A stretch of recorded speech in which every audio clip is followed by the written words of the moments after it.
아버지께서 자기 속에 생명이 있음같이 아들에게도 생명을 주어 그 속에 있게 하셨고 또 인자됨으로 말미암아 심판하는 권한을 주셨느니라.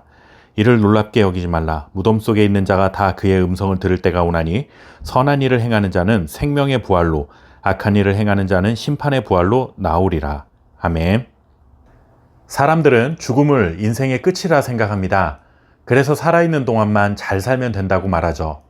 그러나 성경은 죽음이 끝이 아니라 그 이유가 있다는 사실을 전해줍니다. 오늘 본문에서 예수님께서는 마지막 날에 모든 사람이 자신의 음성을 듣게 될 것이라 말씀하시면서 어떤 사람은 생명의 부활에 이르고 어떤 사람은 심판의 부활에 이르게 될 것이라 선언하십니다. 26절과 27절 말씀을 다시 한번 보겠습니다.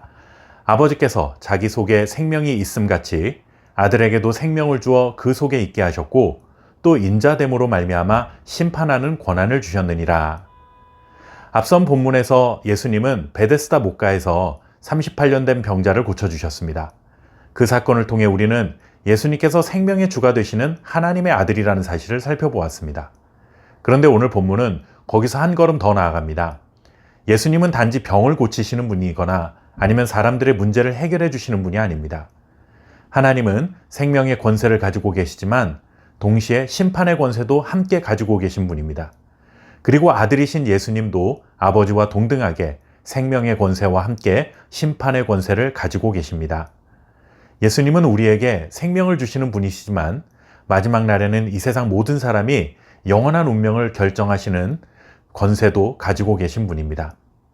예수님께서 자신을 하나님과 완전한 동등하신 분으로 말씀하시니 유대인들은 신성모독이라고 여겼고 이 때문에 차오르는 분노를 가라앉히지 못했습니다. 예수님도 자신의 발언이 유대인들의 심기를 불편하게 만든다는 것을 알고 계셨지만 자신이 어떤 분이신지에 대한 정체를 조금도 숨기지 않으셨습니다. 예수님께서는 생명을 주시기 위해 이 땅에 오셨지만 동시에 세상을 심판할 권한도 있음을 사람들이 알고 믿기를 원하셨습니다. 그래서 우리도 예수님을 위대한 선지자 혹은 훌륭한 스승이나 멘토로 믿는 것이 아니라 생명의 주가 되시며 심판의 주가 되시는 하나님의 아들로 믿는 믿음을 가져야 합니다. 우리의 생명이 예수님께 달려있고 우리의 영원한 미래도 예수님의 손에 있다는 것을 믿고 언제나 주님을 예배하는 신실한 예배자로 살아가야 합니다.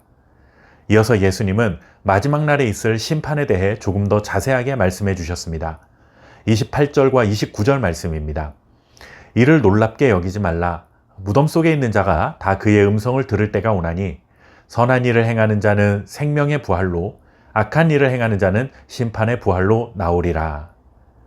이 말씀을 통해 우리가 기억해야 할 한 가지 사실은 마지막 날에 모든 사람이 부활한다는 것입니다. 성도들이 갖는 오해 중에 하나는 주님을 믿는 자들만이 부활한다고 믿는 것입니다.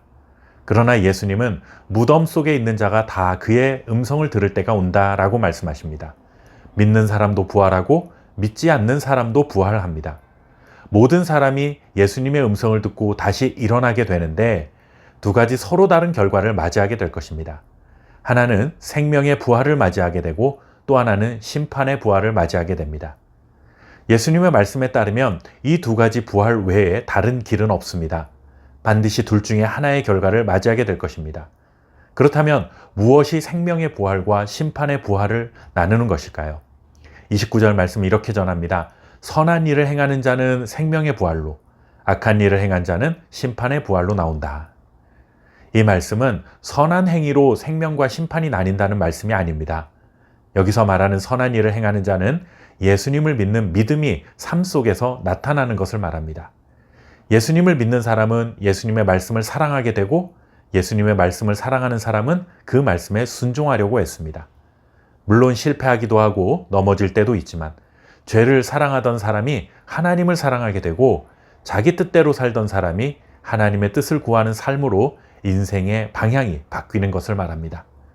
반대로 악한 일을 행한 자는 단순히 도덕적으로 부족한 사람만을 말하는 것이 아니라 끝까지 예수님을 거절하고 하나님의 말씀에 불순종하며 살아가는 사람을 말합니다. 열매가 나무를 증명하듯이 우리의 삶은 믿음을 증명합니다. 우리가 마지막 날의 생명의 부활로 나아가기 위해서는 주님을 믿는 믿음이 삶 속에서 순종으로 나타나야 합니다. 주님께서 다시 오시는 그날 심판주이신 예수님 앞에 기쁨으로 서는 저와 여러분 될 수 있기를 바랍니다. 감사합니다.